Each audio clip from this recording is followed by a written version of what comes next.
When supply chains collapse or natural disasters hit, not if, but when, the only people with real leverage will be those who stockpiled what everyone else suddenly needs but can't find.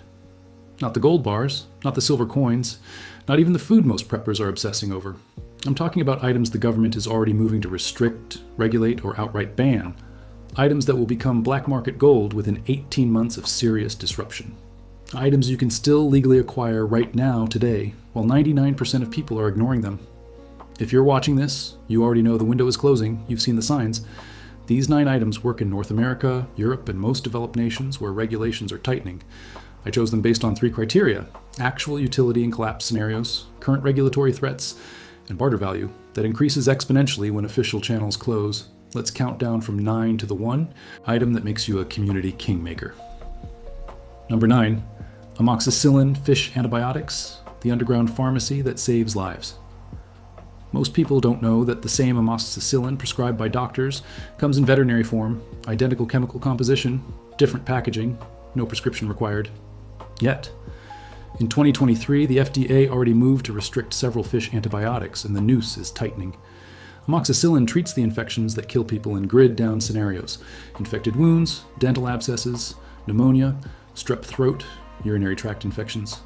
Without antibiotics, a simple cut can become sepsis. A toothache becomes death.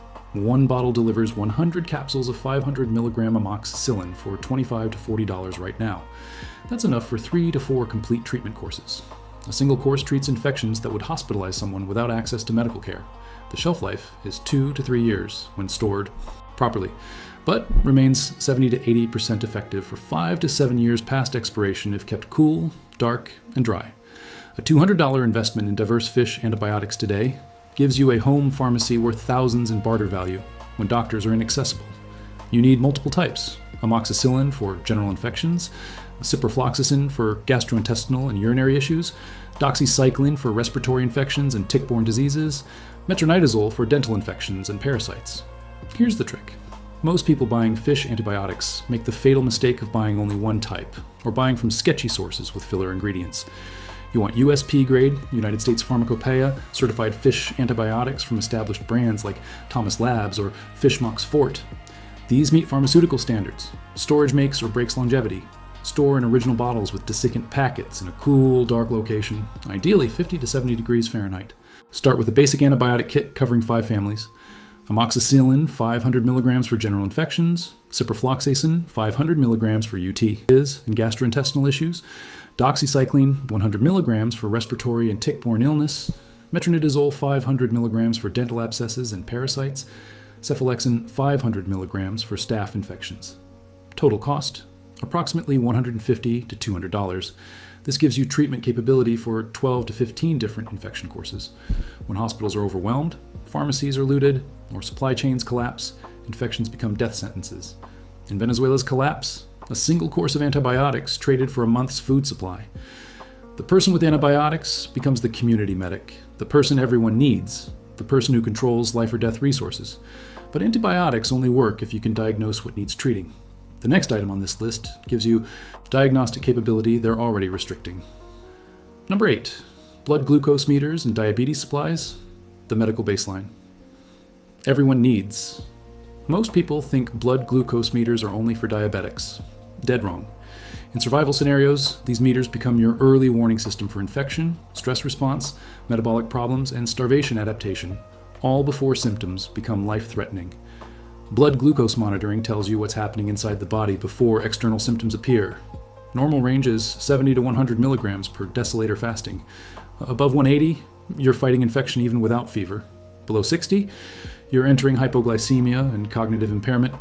1 meter costs $15 to $30. Test strips are the valuable commodity.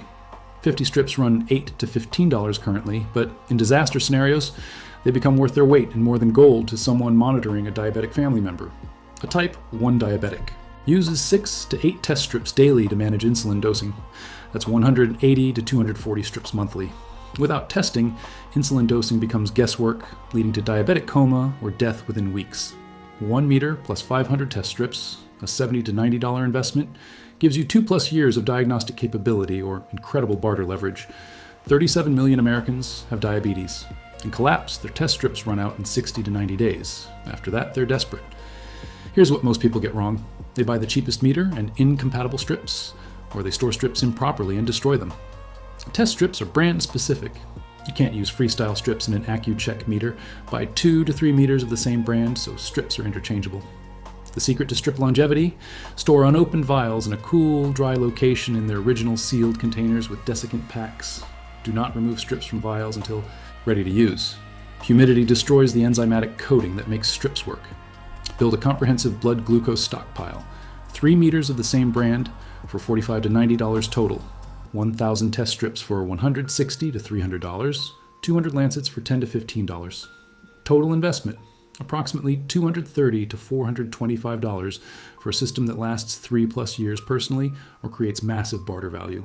Medical supplies disappear first in any crisis. Test strips are already experiencing supply chain disruptions in 2024. In a prolonged collapse where diabetics can't access insulin or test strips, these strips become the difference between life and death. When someone's child is diabetic and you have test strips, you name your price. Medical supplies keep people alive, but the next item on this list keeps systems running, and governments are already moving to kill your access to it. Number 7.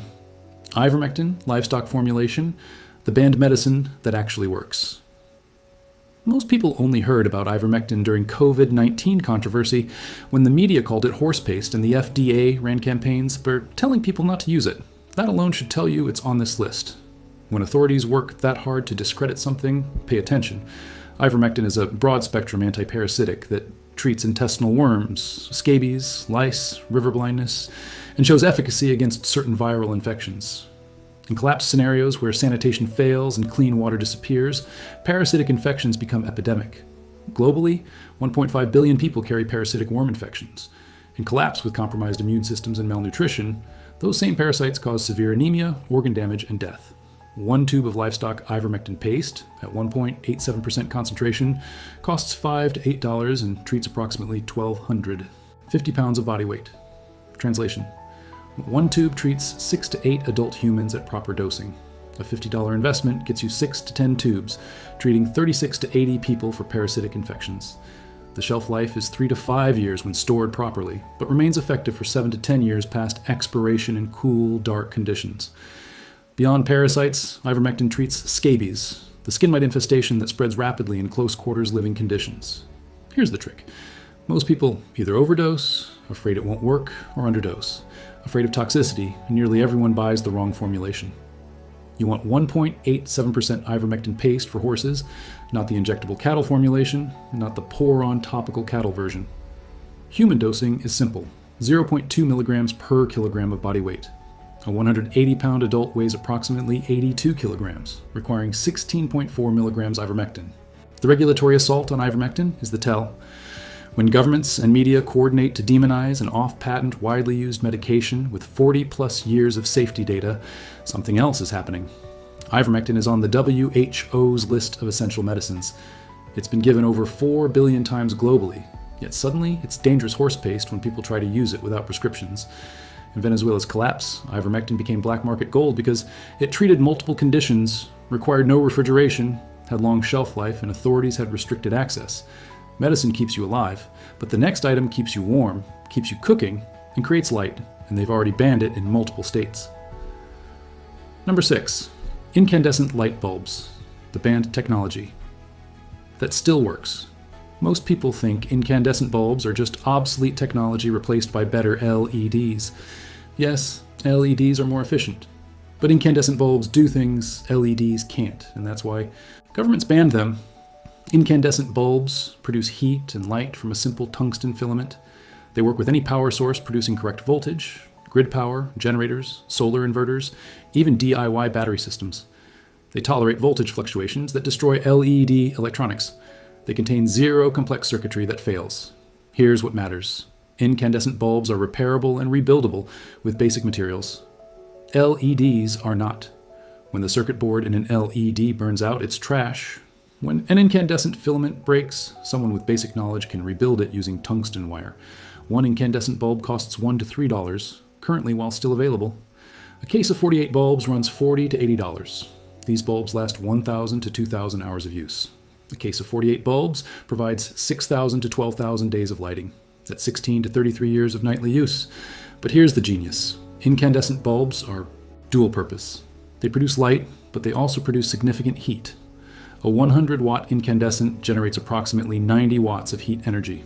3 100-watt bulbs in a small room raise temperature by 8 to 12 degrees Fahrenheit. In grid-down winter scenarios, incandescent heat can prevent frozen pipes, maintain livable temperatures in insulated spaces, and keep batteries from freezing. LEDs provide virtually no heat. Here's what most people get wrong. They stockpile only standard bulbs in 60-watt or 100-watt ratings and ignore specialized bulbs that will be impossible to replace. You need variety. Standard bulbs for general lighting, appliance bulbs for ovens and refrigerators, rough surface bulbs for vibration tolerance in generators and vehicles, three-way bulbs for adjustable lighting, heat lamp bulbs for warming spaces, the secret stockpile, rough surface bulbs. These have reinforced filaments designed for high vibration environments. They last 2 to 3 times longer than standard bulbs and tolerate power fluctuations better. The United States banned manufacture and sale of most incandescent bulbs in 2023. The EU banned them in 2012. The global phase-out is nearly complete. Official justification: energy efficiency. Real reason: control and forced consumption. LEDs require rare earth elements, complex manufacturing, and international supply chains. Incandescent bulbs can be made with basic materials and simple factories. Light and heat matter, but the next item on this list literally preserves food, prevents disease, and creates wealth, and they're already restricting who can buy it. Number 5, sodium nitrite, curing salt, the food preservation secret. They're trying to kill. Most people think sodium nitrite is just for making bacon and ham taste good. Dead wrong. Sodium nitrite prevents botulism, the anaerobic bacteria that produces the most toxic substance known to humans, and they're moving to restrict consumer access right now. Sodium nitrite, curing salt, number 1, is the chemical compound that makes preserved meat safe to eat. It prevents Clostridium botulinum growth in low oxygen environments like cured meats, canned goods, and vacuum-sealed foods. Botulism toxin is so deadly that 1 gram could theoretically kill 14 million people. Sodium nitrite stops it completely. 1 pound of sodium nitrite costs $8 to $15 currently. That pound cures approximately 1,000 pounds of meat. In grid-down scenarios where refrigeration fails, you need preservation methods. Sodium nitrite is the difference between protein that feeds your family for months and protein that rots in 48 hours or kills you with botulism. The shelf life is indefinite when stored properly. Sodium nitrite doesn't degrade, doesn't expire, doesn't spoil. A $50 investment in 3 to 4 pounds of curing salt preserves literally tons of meat over decades. Here's the trick. Most people confuse sodium nitrite, curing salt number 1, with sodium nitrate. Curing salt number 2, don't understand dosing, and poison themselves through ignorance or end up with unsafe cured meats. Sodium nitrite is for short cure items: bacon, fresh sausage, corned beef. The use rate is 1 teaspoon per 5 pounds of meat. You need both types, but start with sodium nitrite because it handles 90% of preservation needs. The critical secret: sodium nitrite is often sold pre-mixed as prog powder number 1 at 6.25% sodium nitrite mixed with 93.75% salt. This dilution makes dosing safer and easier. Here's the regulatory assault. Multiple states and countries are moving to restrict consumer access to sodium nitrite due to safety concerns. The official story is preventing suicide and misuse. The real story is controlling food preservation capability. When you can cure and preserve your own meat, you don't need industrial food systems. They want you dependent. Sodium nitrite makes you independent. The person with sodium nitrite and curing knowledge becomes the community food preservation expert. You transform perishables into durables, waste into wealth, and protein into preserved food security. Food preservation is crucial, but the next item on this list is even more fundamental. It purifies water, prevents disease, and creates sanitation, and they're already making it nearly impossible to buy. Number 4, calcium hypochlorite, pool shock, the water purification system that never runs out. Most people stockpile water bottles or filtration systems. Both run out. Pool shock doesn't. 1 pound of calcium hypochlorite purifies over 10,000 gallons of water, and they're moving to restrict bulk sales through Homeland Security regulations. Calcium hypochlorite is concentrated chlorine in granular form. At 65 to 70% available chlorine, it's 6 to 7 times stronger than household bleach. When mixed with water, it creates free chlorine that kills bacteria, viruses, and parasites instantly. 1 pound of calcium hypochlorite at 68% available, chlorine treats 10,000 gallons of water to safe drinking standards. That pound costs $10 to $20. A $100 investment in 5 to 10 pounds of pool shock gives you the ability to purify 50,000 to 100,000 gallons of water. For a family of 4, using 1 gallon per person per day for drinking and cooking, that's 34 to 68 years of water purification from a $100 purchase. The shelf life is 10 plus years when stored properly in sealed containers away from moisture. Unlike bleach, which degrades at 3 to 6 months, losing 50% of available chlorine, calcium hypochlorite remains stable for decades. Here's the trick. Most people buy the wrong formulation, don't understand concentration math, and create either ineffective solutions that don't disinfect or toxic solutions that make people sick. You want 65 to 70% available chlorine with minimal additives. Products labeled pool shock or calcium hypochlorite work. Avoid formulations with added algicides, clarifiers, or stabilizers. The dosing secret: create a stock solution. Add 1 heaping teaspoon of calcium hypochlorite to 2 gallons of water. This creates your chlorine solution. Then use the stock solution to treat water. Add 1 part stock solution to 100 parts water. For 1 gallon of water, that's approximately 1 tablespoon of stock solution. Wait 30 minutes. The chlorine kills pathogens. After 30 minutes, the water is safe to drink. The regulatory creep is already starting. Post-2020, multiple jurisdictions moved to require ID verification for bulk pool chemical purchases. The justification is preventing explosive device manufacturing. The reality is tracking who has water independence.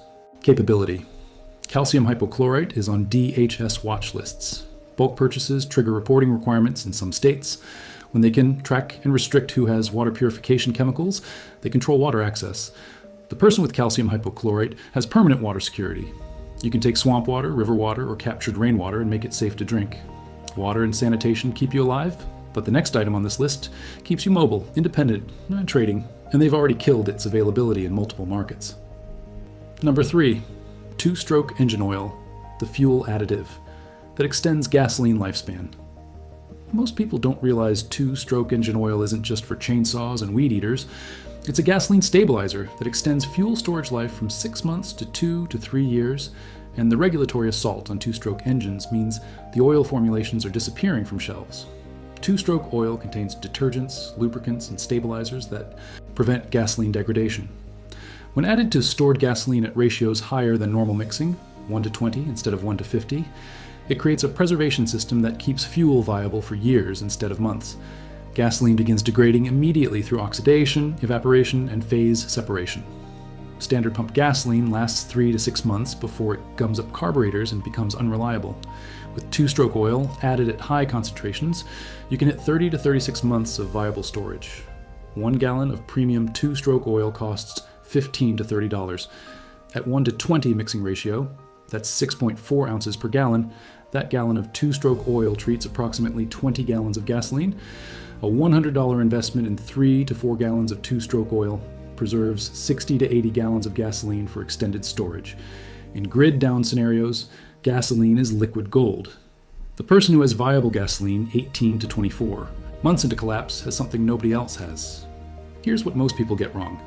They use cheap 2-stroke oil designed for air-cooled engines and outboard motor oil formulations, or they add it to gasoline that's already degraded, expecting it to restore bad fuel. You want premium, full synthetic 2-stroke oil designed for low-emission engines. Brands like Amsoil Sabre Professional, Husqvarna XP+, or Echo Red Armor.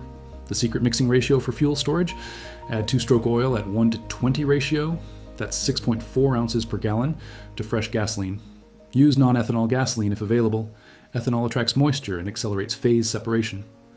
Here's the regulatory kill shot. California, Oregon, and several other states have already banned the sale of new gasoline-powered 2-stroke equipment. The goal is phasing out 2-stroke engines entirely by 2030.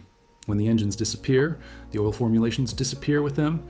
This isn't about emissions. This is about eliminating fuel independence. The person with 60 to 80 gallons of viable gasoline 24 months into collapse has mobility, power generation, and chainsaw capability when everyone else is dead in the water.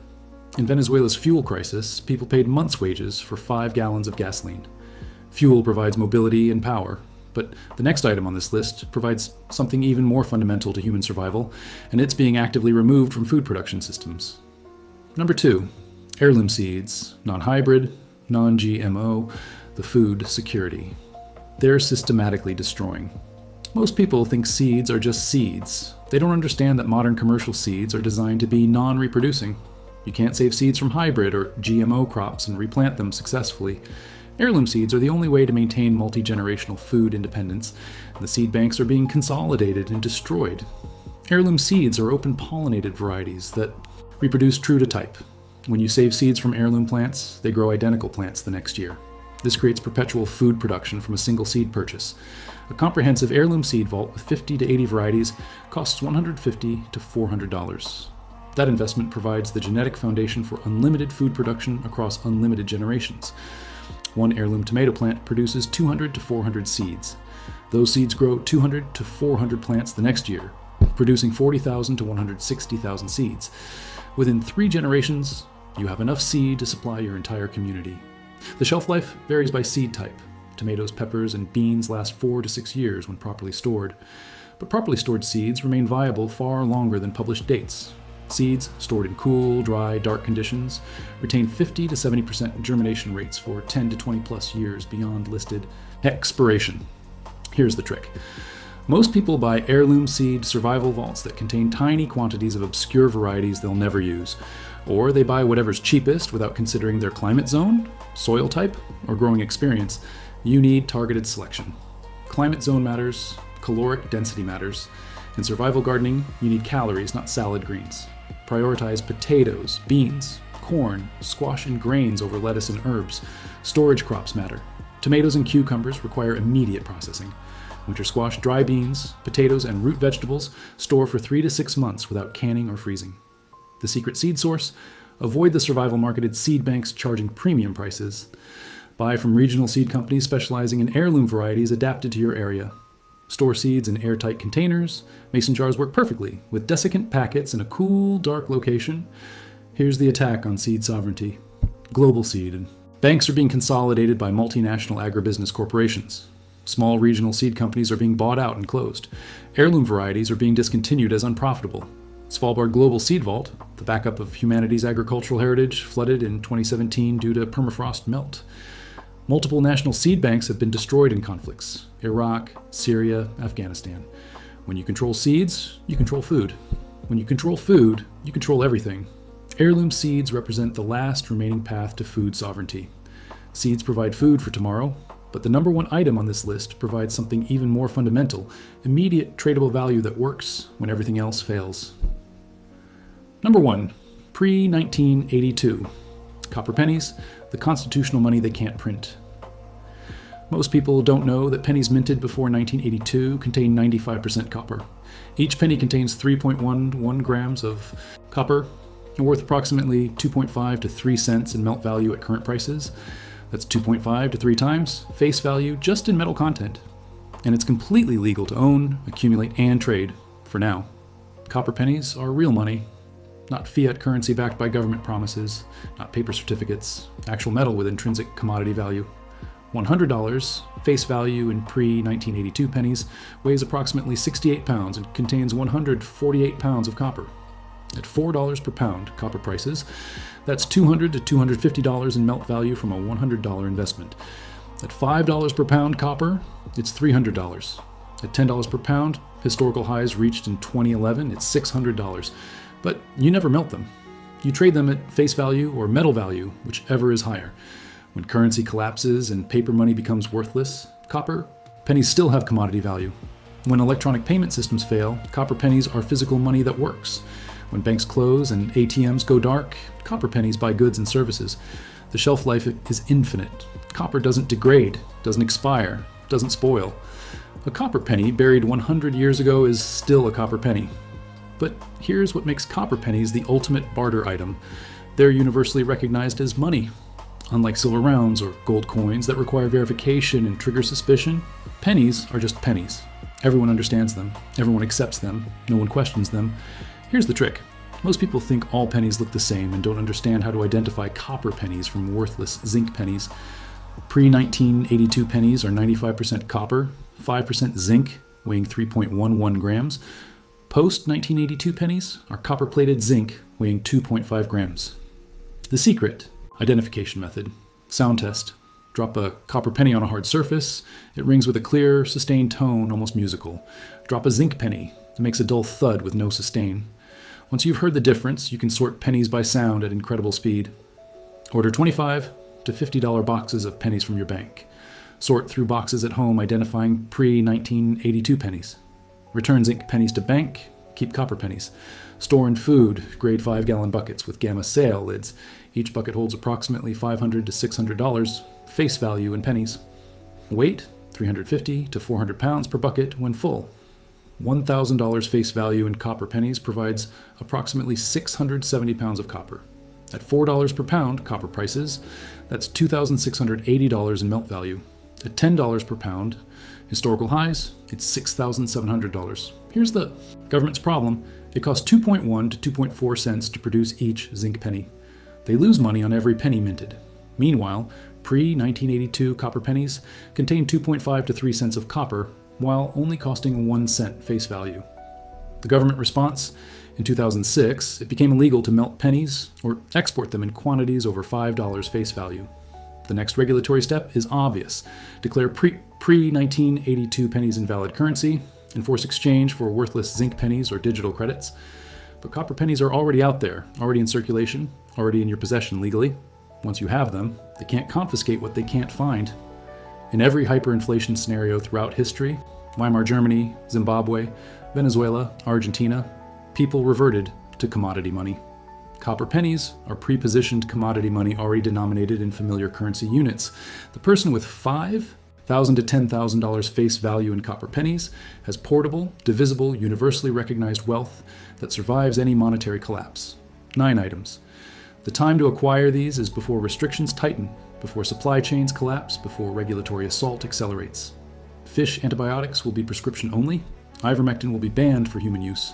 Incandescent bulbs are already gone in most markets. Sodium nitrite is being restricted. Pool shock requires ID in multiple jurisdictions. Two-stroke oil is being phased out. Heirloom seeds are disappearing from catalogs. Copper pennies are being pulled from circulation. The window is closing. What item surprised you? Drop a comment. Strategic preparation, not panic hoarding. Knowledge over gear. See you in the next one.